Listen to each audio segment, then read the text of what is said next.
साहित्य निधि में प्रस्तुत है धर्मवीर भारती जी की लिखी हुई कहानी गुलकी बन्नू। ए मरकल मुँहे, अकस्मात घेगा बुआ ने कूड़ा फेंकने के लिए दरवाजा खोला और चौतरे पर बैठे मिरवा को गाते हुए देखकर कहा, तोरे पेट में फोनो गिरा फुलियान बा का, जौन भिनसार भवा के तान तोड़े लाग। राम जाने रात के कैसन एकरा दीदा लागत है। मारे डर के कि कहीं गेगा बुआ सारा कूड़ा उसी के सिर पर न फेंक दें, मिरवा थोड़ा खिसक गया और ज्यों ही गेगा बुआ अंदर गईं कि फिर चौतरे की सीढ़ी पर बैठकर पैर झुलाते हुए उसने उल्टा सुल्टा गाना शुरू किया। तुम्हें बछ याद कलते हम छनम तेली कछम। मिरवा की आवाज़ सुनकर जाने कहाँ से झबरी कुतिया भी कान पूंछ झटकारते आ गई और नीचे सड़क पर बैठकर मिरवा का गाना बिल्कुल उसी अंदाज में सुनने लगी जैसे हिज मास्टर्स वॉइस के रिकॉर्ड पर तस्वीर बनी होती है।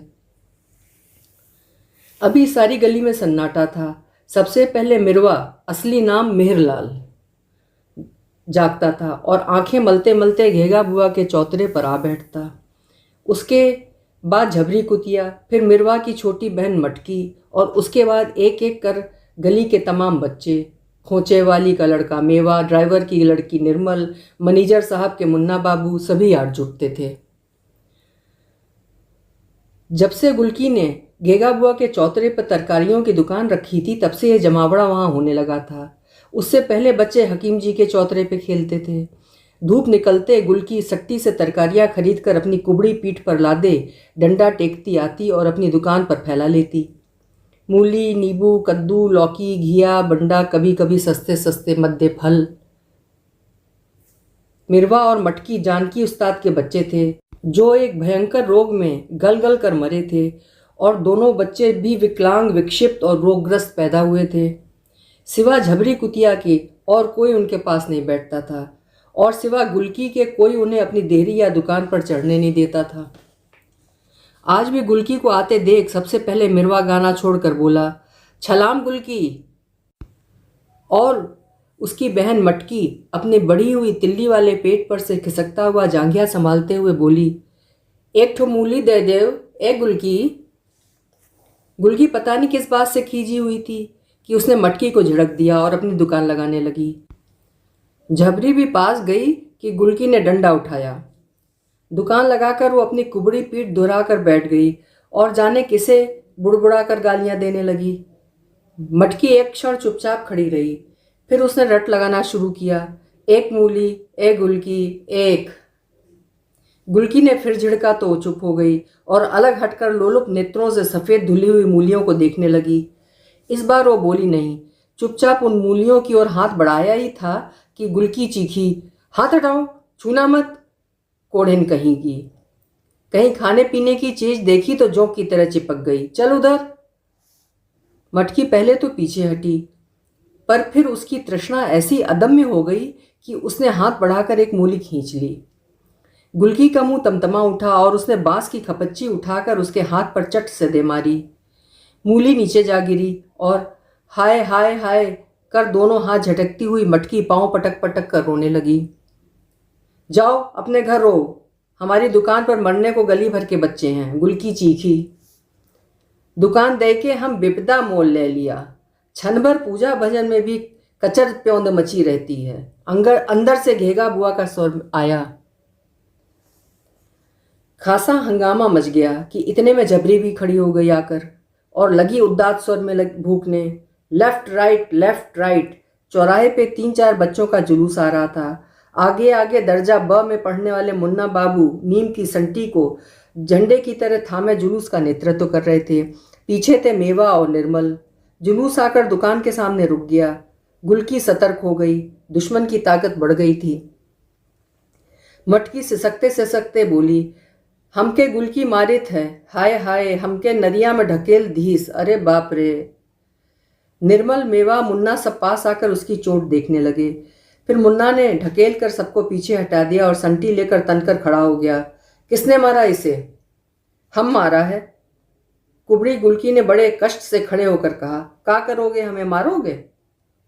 मारेंगे क्यों नहीं, मुन्नू बाबू ने अकड़ कर कहा। गुलकी इसका कुछ जवाब देती कि बच्चे पास घिर आए। मटकी ने जीभ निकालकर मुंह बिराया। मेवा ने पीछे जाकर कहा, ए कुबड़ी अपना कुबड़ दिखाओ, और एक मुट्ठी धूल उसकी पीठ पर छोड़कर भागा।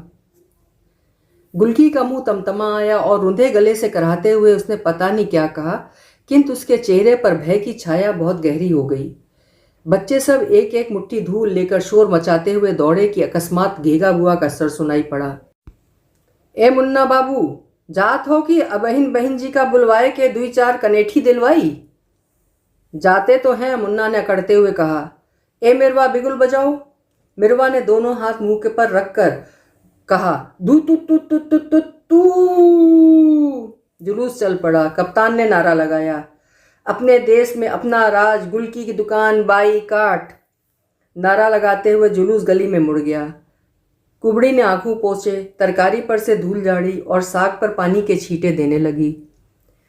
गुलकी की उम्र ज़्यादा नहीं थी, यही हद से 25-26, पर चेहरे पर झुर्रियाँ आने लगी थीं और कमर के पास से वो इस तरह दोहरी हो गई थी जैसे 80 वर्ष की बुढ़िया हो। बच्चों ने जब पहली बार उसे मोहल्ले में देखा तो उन्हें ताज्जुब भी हुआ और थोड़ा भय भी। कहाँ से आई है, कैसे आ गई, पहले कहाँ थी, इसका उन्हें कुछ अनुमान नहीं था। निर्मल ने जरूर अपनी माँ को उसके पिता ड्राइवर से रात को कहते हुए सुना, यह मुसीबत और खड़ी हो गई, मर्द ने निकाल दिया तो हम थोड़े ही ये ढोल गले बांधेंगे। बाप अलग हम लोगों का रुपया खा गया। सुना चल बसा तो डरी कि कहीं मकान हम लोग ना दखल कर लें, और मर्द को छोड़कर चली आई। खबरदार जो चाबी दी तुमने।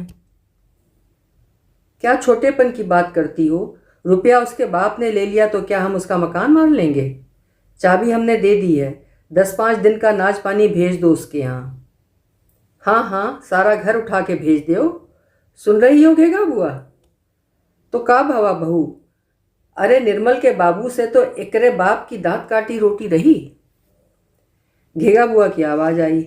बेचारी बाप की अकेली संतान रही, यही के ब्याह में मटिया मेट हुई गवा, पर ऐसे कसाई के हाथ में दिहिस की 5 बरस में कुबड़ ने करावा। साला यहाँ आवे तो हंटर से खबर लूँ मैं, ड्राइवर साहब बोले। 5 बरस बाद बाल बच्चा हुआ, अब मरा हुआ बच्चा पैदा हुआ तो इसमें इसका क्या कसूर? साले ने सीढ़ी से ढकेल दिया। जिंदगी भर के लिए हड्डी खराब हो गई ना, अब कैसे गुजारा हो उसका।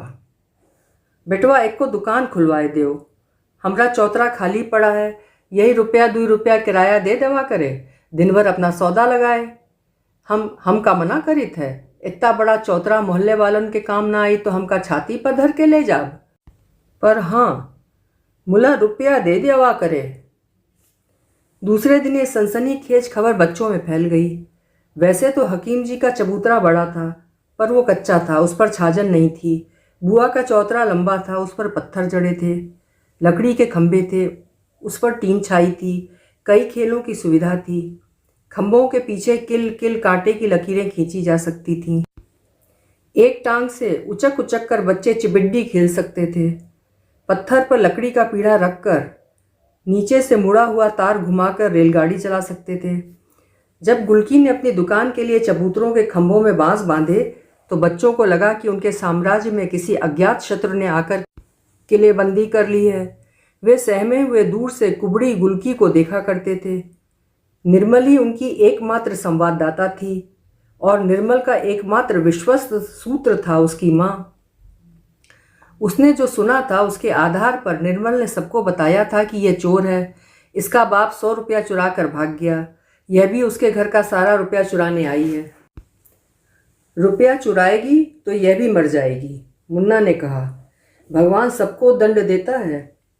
निर्मल बोली, ससुराल में भी रुपए चुराए होंगे। मेवा बोला, अरे कुबड़ थोड़े है, वही रुपया बांधे है पीठ पर, मन सेधु का रुपया है। सचमुच? निर्मल ने अविश्वास से कहा। और नहीं क्या, कुबड़ थोड़े है तो दिखावे। मुन्ना द्वारा उत्साहित होकर मेवा पूछने ही जा रहा था कि देखा साबुन वाली सत्ती खड़ी होकर बात कर रही है गुलकी से। कह रही थी, अच्छा किया तुमने, मेहनत से दुकान करो, अब कभी थूकने भी न जाना उसके यहाँ। हरामजादा दूसरी औरत कर ले चाहे 10 और कर ले, सबका खून उसी के मत्थे चढ़ेगा। यहाँ कभी आवे तो कहलाना मुझसे, इसी चाकू से दोनों आंखें निकाल लूँगी। बच्चे डर कर पीछे हट गए। चलते चलते सत्ती बोली, कभी रुपए पैसे की ज़रूरत हो तो बताना बहिना। कुछ दिन बच्चे डरे रहे, पर अकस्मात उन्हें यह सूझा कि सत्ती को ये कुबड़ी डराने के लिए बुलाती है। इसने उसके गुस्से में आग में घी का काम किया, पर कर भी क्या सकते थे। अंत में उन्होंने एक तरीका ईजाद किया। वे एक बुढ़िया का खेल खेलते थे। उसको उन्होंने संशोधित किया। मटकी को लेमन जूस देने का लालच देकर कुबड़ी बनाया गया। वह उसी तरह पीठ दोहरी करके चलने लगी। बच्चों ने सवाल जवाब शुरू किए। कुबड़ी कुबड़ी का हैराना, सुई हैरानी, सुई लेके का करबे, कंथा सीबे, कंथा सी के का करबे, लकड़ी लाबे, लकड़ी लाए के का करबे, भात पकैबे, भात पकाए के का करबे, भात खाबे, भात के बदले लात खाबे। और इससे पहले कि कुबड़ी बनी हुई मटकी कुछ कह सके, वे उसे जोर से लात मारते और मटकी मुंह के बल गिर पड़ती। उसकी कोहनियाँ और घुटने छिल जाते, आंख में आंसू आ जाते और होंठ दबाकर वो रुलाई रोकती। बच्चे खुशी से चिल्लाते, मार डाला कुबड़ी को, मार डाला कुबड़ी को। गुलकी ये सब देखती और मुंह फेर लेती।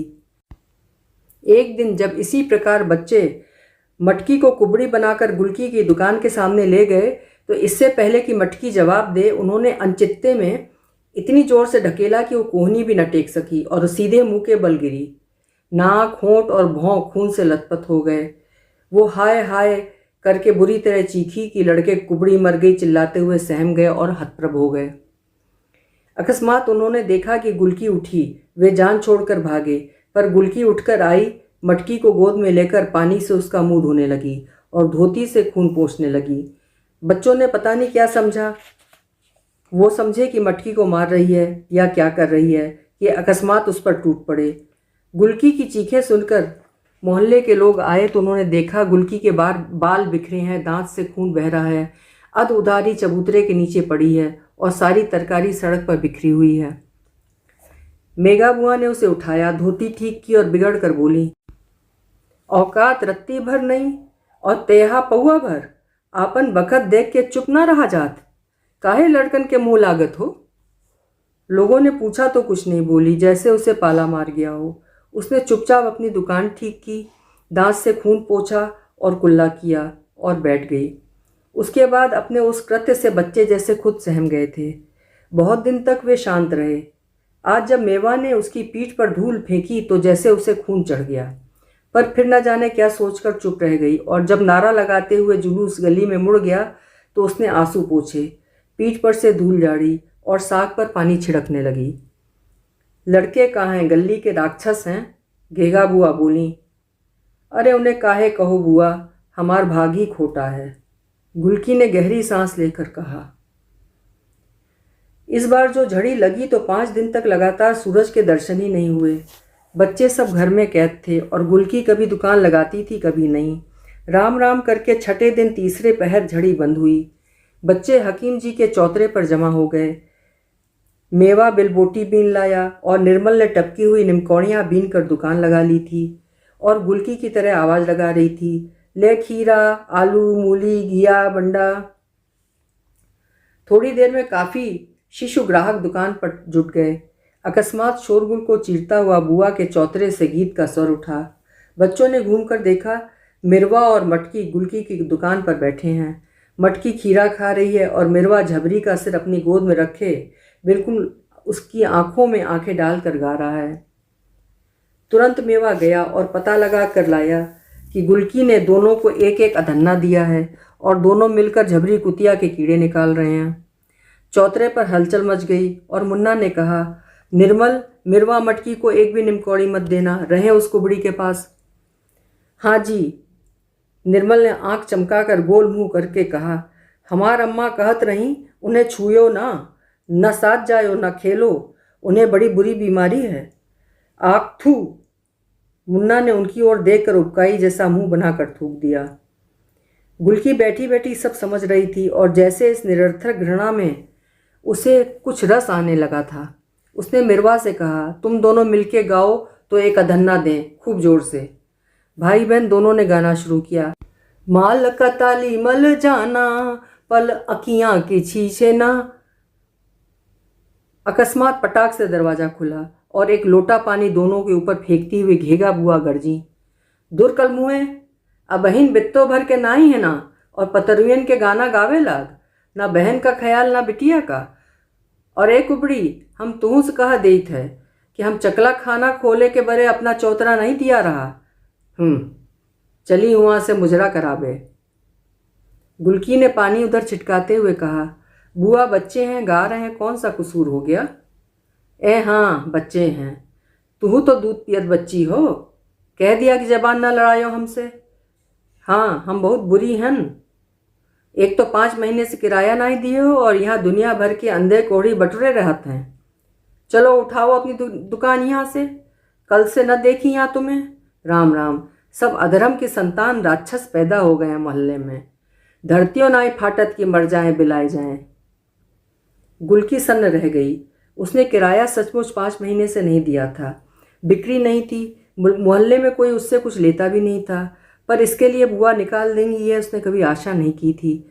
वैसे ही महीने में 20 दिन वो भूखी सोती थी। धोती में 10 पर 10 पैबंद थे, मकान गिर चुका था, एक दालान में थोड़ी सी जगह में वो सो जाती थी, पर दुकान तो वहाँ रखी नहीं जा सकती ना। उसने चाहा कि बुआ के पैर पकड़ ले, मिन्नत कर ले, पर बुआ ने जितनी ज़ोर से दरवाज़ा खोला था उतनी ही ज़ोर से बंद भी कर लिया। जब से चौमासा आया था, पुरवाई बही थी, उसकी पीठ में भयानक पीड़ा उठती थी, उसके पांव कांपते थे, सट्टी में उस पर उधार बुरी तरह चढ़ गया था। पर अब होगा क्या, वो मारे खींच के रोने लगी। इतने में कुछ खटपट हुई और उसने घुटनों में से सिर उठाकर देखा कि मौका पाकर मटकी ने एक ताज़ा फूट निकाल लिया है और मरभुक्की की तरह उसे हबर हबर खाती जा रही है। एक क्षण को वो उसके फूलते पचकते पेट की ओर देखती रही, फिर ख्याल आते ही कि फूट पूरे 10 पैसे का है, वो बल पड़ी और सड़ासड़ 3-4 खपच्ची मारते हुए बोली, चोट्टी कुतिया, तोर बदन में कीड़े पड़े। मटकी के हाथ से फूट गिर पड़ा और वो नाली में से फूट के टुकड़े उठाते हुए भागी। न रोई न चीखी, क्योंकि मुंह में भी फूट भरा हुआ था। मिरवा हक्का बक्का इस घटना को देख रहा था कि गुलकी उसकी ऊपर ही बरस पड़ी। सड़ सड़ उसने मिरवा को मारना शुरू किया। भाग यहाँ से हरामजादे। मिरवा दर्द से तिलमिला उठा। हमला पैसा देव तो जाई। देते हैं पैसा, ठहर तो। सड़ सड़। रोता हुआ मिरवा चौतरे की तरफ भागा। निर्मल की दुकान पर सन्नाटा छाया था, सब चुप उसी ओर देख रहे थे। मिरवा ने आकर कुबड़ी की शिकायत मुन्ना से की। मुन्ना चुप रहा, फिर मेवा की ओर घूमकर बोला, मेवा बता दो इसे। मेवा पहले हिचकिचाया, फिर बड़ी मुलामियत से बोला, मिरवा तुम्हें बीमारी हुई है ना, तो हम लोग अब तुम्हें छुएंगे नहीं, साथ नहीं खिलाएंगे, तुम उधर बैठ जाओ। हम बीमार हैं मुन्ना। मुन्ना कुछ पिघला। हाँ हमें मत छुओ। निमकौड़ी खरीदनी हो तो उधर दूर बैठ जाओ, हम दूर से फेंक देंगे, समझे? मिरवा समझ गया, सिर हिलाया और अलग जाकर बैठ गया। मेवा ने निमकौड़ी उसके पास रख दी और वो चोट भूलकर पकी निमकौड़ी का बीजा निकाल कर छीलने लगा। इतने में ऊपर से घेगा बुआ की आवाज़ आई, ए मुन्ना, तई तू लोग परे हो जाओ, अबहिन पानी गिरी ऊपर से। बच्चों ने ऊपर देखा, तिछत्ते पर घेगा बुआ कछोटा मारे पानी में छप छप करती घूम रही थी। कूड़े से तिछत्ते की नाली बंद थी और पानी भरा था। जिधर बुआ खड़ी थी उसके ठीक नीचे गुलकी का सौदा था। बच्चे वहीं से दूर थे, पर गुलकी को सुनाने के लिए बात बच्चों से कही गई थी। गुलकी कराहती हुई उठी। कुबड़ की वजह से वो तनकर तिछत्ते की ओर देख भी नहीं सकती थी। उसने धरती की ओर देखकर ऊपर बुआ से कहा, इधर की नाली काहे खोल रही हो, उधर की खोलो ना। काहे उधर खोली? उधर हमारा चौका है कि नहीं? इधर हमारा सौदा लगा है। ए हे, बुआ हाथ चमका कर बोली, सौदा लगा है रानी साहब का, किराया दे के दाई हिया फाटत है और टर्राए के दाई नटई में गामा पहलवान का जो देखो सौदा लगा है, तो हम का करी? नारी तो यही खुली, खोलो तो देखें। अकस्मात गुलकी ने तड़प कर कहा। आज तक किसी ने उसका यह स्वर नहीं सुना था। 5 महीने का 10 रुपया नहीं दिया बेशक, पर हमारे घर की धन्नी निकाल के बसंतू के हाथ किसने बेचा? तुमने। पश्चिम ओर का दरवाज़ा चिरवा के किसने जलवाया? तुमने। हम गरीब हैं, हमारा बाप नहीं है, सारा मोहल्ला हमें मिल के मार डालो। हमें चोरी लगाती है? अरे कल की पैदा हुई है। बुआ हमारे गुस्से के खड़ी बोली बोलने लगी। बच्चे चुप खड़े थे। वो कुछ कुछ सहमे हुए थे। कुबड़ी का यह रूप उन्होंने पहले कभी न देखा था, न सोचा था। हाँ हाँ हाँ, तुमने, ड्राइवर चाचा ने, चाची ने, सबने मिलके हमारा मकान उजाड़ा है। अब हमारी दुकान बहाए दे रहे हो। देखेंगे हम भी, निर्बल के भी भगवान हैं। ले ले ले, भगवान है तो ले। और बुआ ने पागलों की तरह दौड़कर नाली में जमा कूड़ा लकड़ी से ठेल दिया। 6 इंच मोटी गंदे पानी की धार धड़ धड़ करती हुई उसकी दुकान पर गिरने लगी। तरोइयाँ पहले नाली में गिरी, फिर मूली, खीरे, साग, अदरक उछल उछल कर दूर जा गिरे। गुलकी आंखें फाड़े पागल सी देखती रही और फिर दीवार पर सिर पटक पटक कर हृदय विदारक स्वर में डकरा कर रो पड़ी।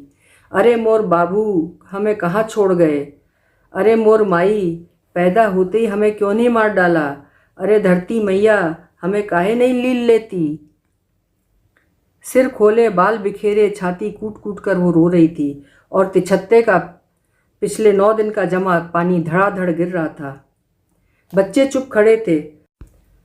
अब तक जो हो रहा था उनकी समझ में आ रहा था, पर आज ये क्या हो गया ये उनकी समझ में नहीं आ सका।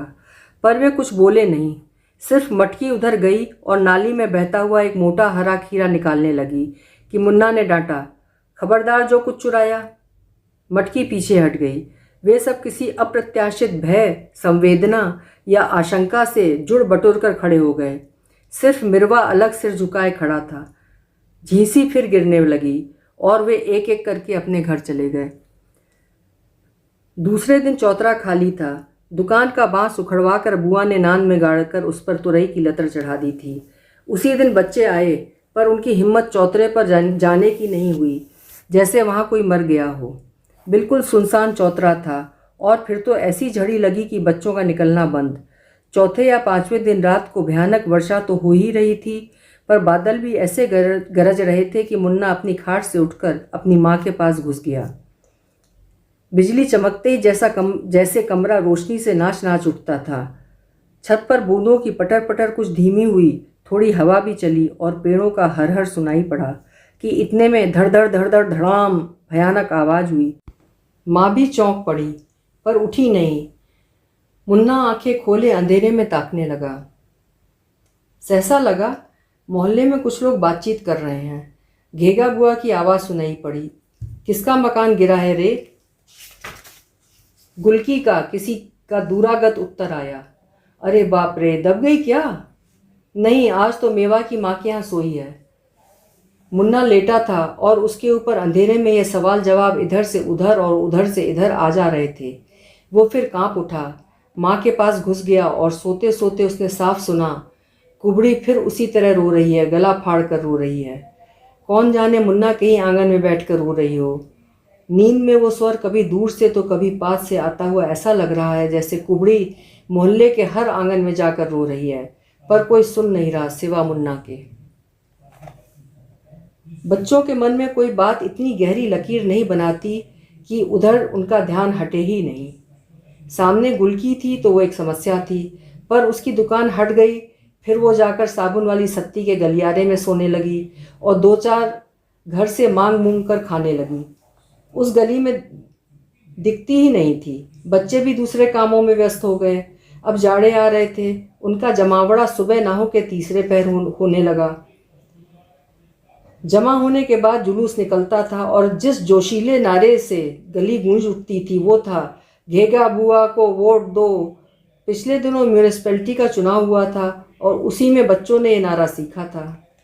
वैसे कभी कभी बच्चों में 2 पार्टियां भी होती थीं, पर दोनों को घेगा बुआ से अच्छा उम्मीदवार कोई नहीं मिलता था, अतः दोनों गला फाड़ फाड़ कर उनके लिए ही वोट मांगते थे। उस दिन जब घेगा बुआ के धैर्य का बांध टूट गया और नई नई गालियों से विभूषित अपनी पहली इलेक्शन स्पीच देने ज्यों ही चौतरे पे अवतरित हुई कि उन्हें डाकिया आता दिखाई पड़ा। वे अचकचा कर रुक गईं। डाकिये के हाथ में एक पोस्ट कार्ड था और वो गुलकी को ढूंढ रहा था।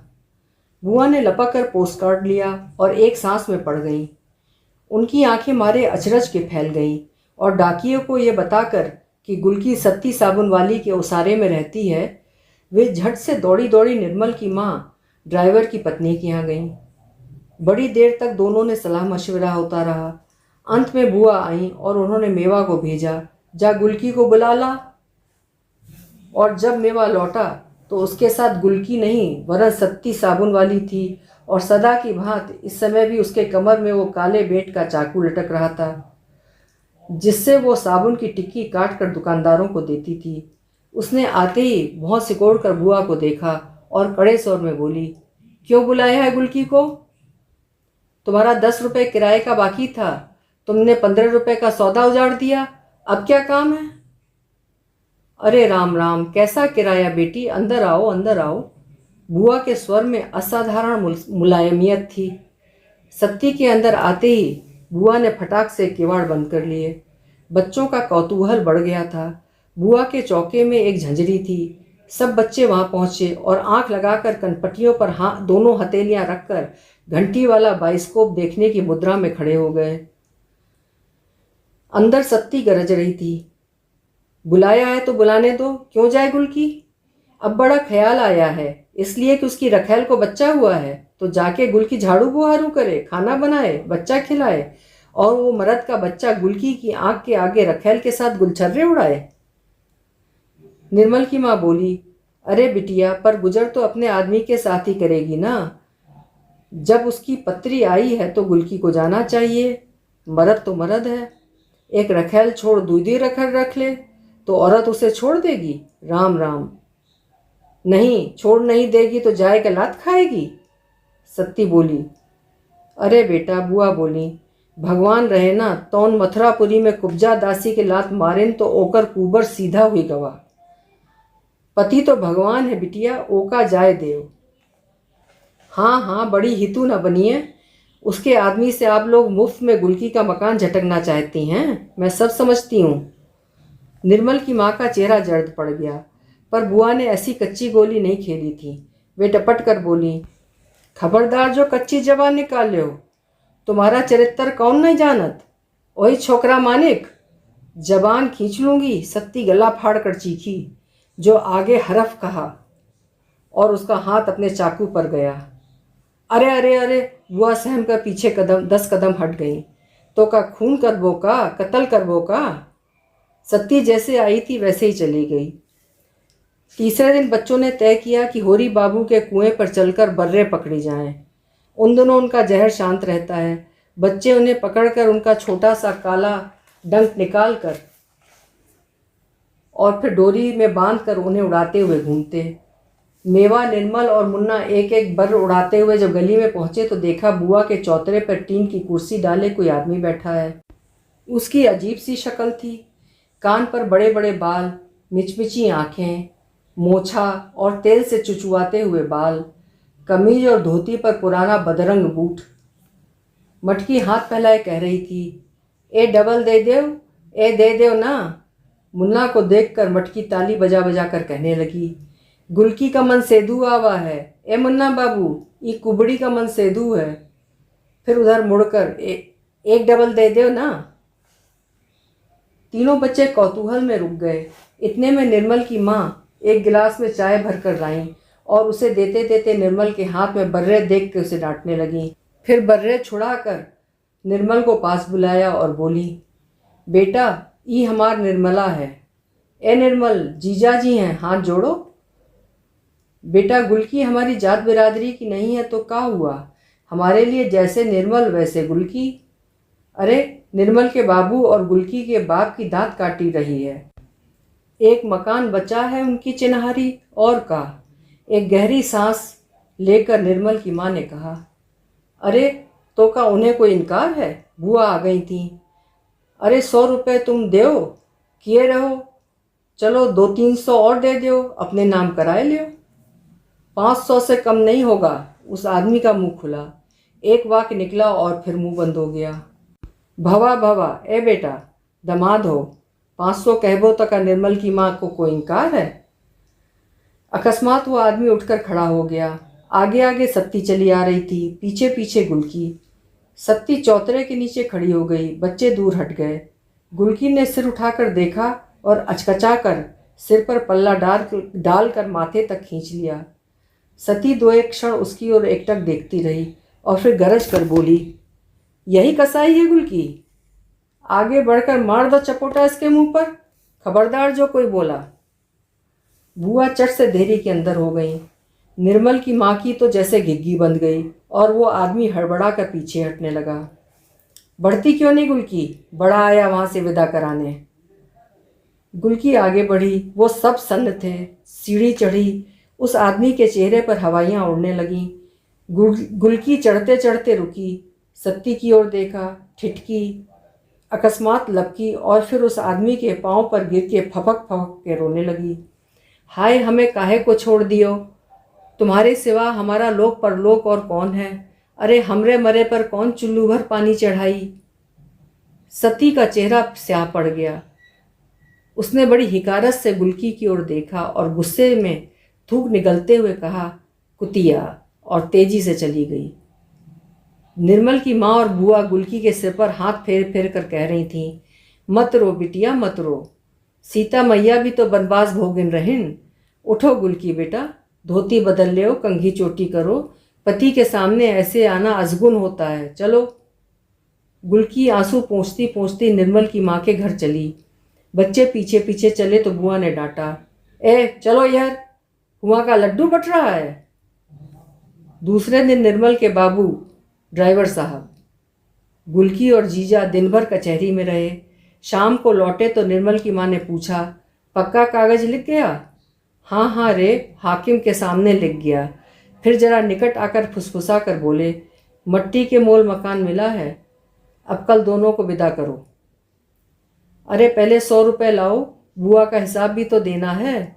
निर्मल की माँ उदास स्वर में बोली, बड़ी चंट है बुढ़िया, गाड़ गाड़ के रख रही है, मर के सांप होएगी। सुबह निर्मल की माँ के यहाँ मकान खरीदने की कथा थी। शंख, घंटा, घड़ियाली, केले का पत्ता, पंजीरी, पंचामृत का आयोजन देखकर मुन्ना के अलावा सब बच्चे इकट्ठा थे। निर्मल की माँ और निर्मल के बाबू पीढ़े पर बैठे थे। गुलकी एक पीली धोती पहने माथे तक घूंघट काढ़े सुपारी काट रही थी और बच्चे झांक झांक कर देख रहे थे। मेवा ने पहुंचकर कहा, ए गुलकी, जीजा जी के साथ जाओगी क्या? कुबड़ी ने झेप कर कहा, धत रे, टिटोली करता है। और लज्जा भरी जो मुस्कान किसी भी तरुणी के चेहरे पर मनमोहक लाली बनकर फैल जाती, उसके झुर्रियोंदार बेडौल नीरस चेहरे पर विचित्र रूप से विभत्स लगने लगी। उसके काले पपड़ीदार होंठ सिकुड़ गए, आंखों के कोने मिचमिचा उठे और अत्यंत कुरुचिपूर्ण ढंग से उसने अपने पल्लू से सिर ढक लिया और फिर पीठ सीधी कर जैसे कुबड़ छिपाने का प्रयास करने लगी। मेवा पास ही बैठ गया। कुबड़ी ने पहले इधर उधर देखा, फिर फुसफुसा कर मेवा से कहा, क्यों रे, जीजाजी कैसे लगे तुझे? मेवा ने असमंजस से या संकोच में पड़कर कोई जवाब नहीं दिया, तो जैसे अपने को समझाते हुए गुलकी बोली, कुछ भी होए, है तो अपना आदमी, हारे गाड़े और कोई काम आएगा क्या? औरत को दबाए के रखना ही चाहिए। फिर थोड़ी देर चुप रहकर बोली, मेवा भैया, सत्ती हमसे नाराज़ हैं। अपनी सगी बहन क्या करेगी जो सत्ती ने हमारे लिए किया? ये चाची और बुआ तो सब मतलब के साथी हैं, हम क्या जानते नहीं? पर भैया, अब जो कहो कि हम सत्ती के कहने से अपने मर्द को छोड़ दें, सो नहीं हो सकता। इतने में किसी का छोटा सा बच्चा घुटनों के बल चलते चलते मेवा के पास आकर बैठ गया। गुलकी क्षण भर उसको देखती रही, फिर बोली, पति से हमने अपराध किया तो भगवान ने बच्चा छीन लिया, अब भगवान हमें क्षमा कर देंगे। फिर कुछ क्षण के लिए चुप हो गई। क्षमा करेंगे तो दूसरी संतान देंगे? क्यों नहीं देंगे? तुम्हारे जीजा जी को भगवान बनाए रखे, खोट तो हम ही में है। फिर संतान होगी तब तो सौत का राज नहीं चलेगा। इतने में गुलकी ने देखा कि दरवाजे पर उसका आदमी खड़ा बुआ से कुछ बातें कर रहा है। गुलकी ने तुरंत पल्ले से सिर ढका और लजाकर उधर पीठ कर ली। बोली, राम राम, कितने दुबरा गए हैं, हमारे बिना खाने पीने का कौन ध्यान रखता? अरे सौत तो अपने मतलब की होगी। ले भैया मेवा, जा 2 बीड़ा पान दिया जीजा जी को। और फिर मुंह पर वही लाज की विभत्स मुद्रा आई, तुझे कसम है, बताना मत किसने दिया है।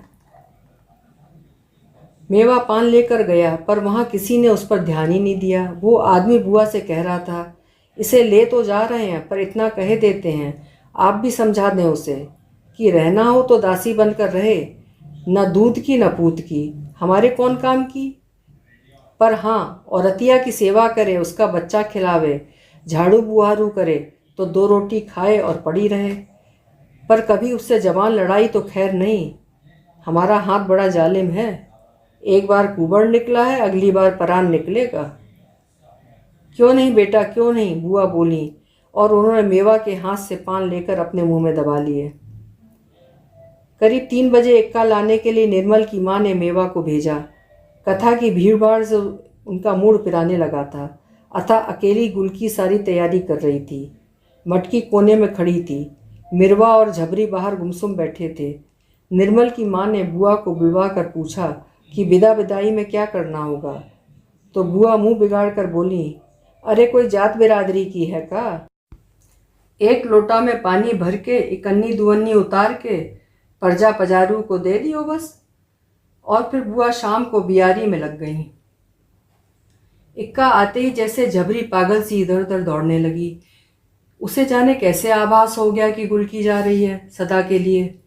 मेवा ने अपने छोटे छोटे हाथों से बड़ी बड़ी गठरियाँ रखीं। मटकी और मिरवा चुपचाप आकर इक्के के पास खड़े हो गए। सिर झुकाए पत्थर सी चुप गुलकी निकली। आगे आगे हाथ में पानी का भरा लोटा लिए निर्मल थी। वो आदमी जाकर इक्के पर बैठ गया। अब जल्दी करो, उसने भारी गले से कहा। गुलकी आगे बढ़ी, फिर रुकी और टेढ़ से 2 अधन्नी निकाले। ले मिरवा, ले मटकी। मटकी जो हमेशा हाथ फैलाए रहती थी, इस समय जाने कैसा संकोच उसे आ गया कि वो हाथ नीचे कर दीवार से सटकर खड़ी हो गई और सिर हिलाकर बोली, नहीं नहीं बेटा, ले लो, गुलकी ने पुचकार कर कहा। मिरवा मटकी ने पैसे ले लिए और मिरवा बोला, छलाम गुलकी, ए आदमी छलाम। अब क्या गाड़ी छोड़नी है? वो फिर भारी गले से बोला। ठहरो बेटा, कहीं ऐसे दामाद की विदाई होती है? सहसा एक बिल्कुल अजनबी किंतु अत्यंत मोटा स्वर सुनाई पड़ा। बच्चों ने अचरज से देखा, मुन्ना की माँ चली आ रही हैं। हम तो मुन्ना का आसरा देख रहे थे कि स्कूल से आ जाए, उसे नाश्ता करा लें तो ले आएं, पर इक्का आ गया तो हमने समझा अब तू चली। अरे निर्मल की माँ, कहीं ऐसे बेटी की विदाई होती है? लाओ जरा रोली घोलो, जल्दी से चावल लाओ और सेनुर भी ले आना निर्मल बेटा। तुम बेटा उतर कर आओ इक्के से। निर्मल की माँ का चेहरा स्याह पड़ गया था। बोली, जितना हमसे बन पड़ा किया, किसी को दौलत का घमंड थोड़ी दिखाना था। नहीं बहन, तुमने जो किया, पर मोहल्ले की बिटिया तो सारे मोहल्ले की बिटिया होती है, हमारा भी तो फर्ज था। अरे माँ बाप नहीं है तो मोहल्ला तो है, आओ बेटा। और उन्होंने टीका करके आंचल से नीचे छुपाए हुए कुछ कपड़े और एक नारियल उसकी गोद में डालकर उसे चिपका लिया। गुलकी जो अभी तक पत्थर सी चुप थी, सहसा फूट पड़ी।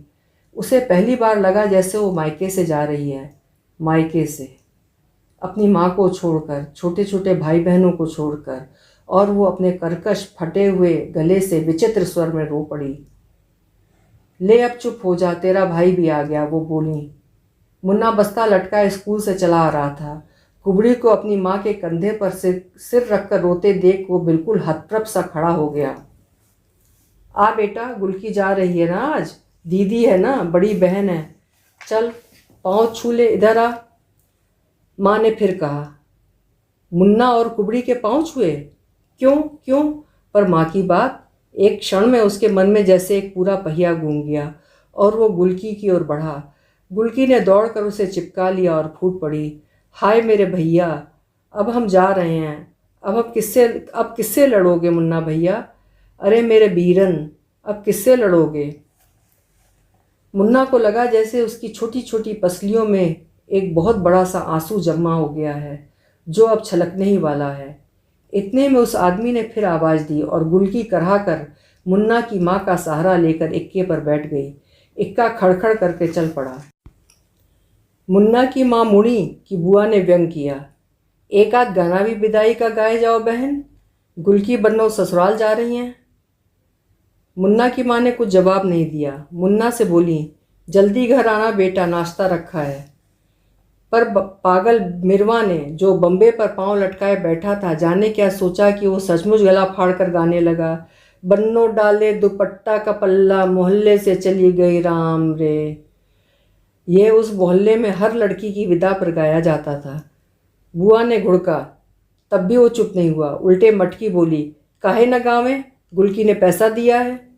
और उसने भी सुर मिलाया, बन्नो तली गई लाम, बन्नो तली गई लाम, बन्नो तली गई लाम।